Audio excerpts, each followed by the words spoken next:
السلام عليكم ورحمة الله وبركاته. ان شاء الله النهاردة هنعمل مع بعض ألذ وأطعم كيكة سهلة جدا وبسيطة وبمكونات بسيطة جدا وغير مكلفة، هشة جدا وطرية وبدون بيض. يلا نبدأ على بركة الله، نشوف المكونات والمقادير.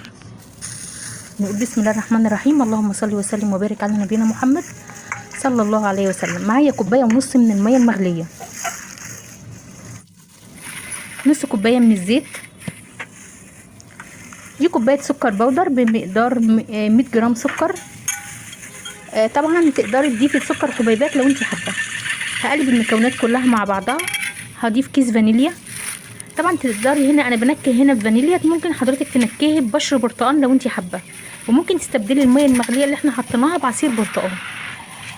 انا حطيت هنا كوبايه من الدقيق، وحطيت كمان رشه ملح، وهضيف كمان كوبايه من الدقيق، يبقى انا حطيت كوبايتين من الدقيق بمقدار 200 جرام من الدقيق.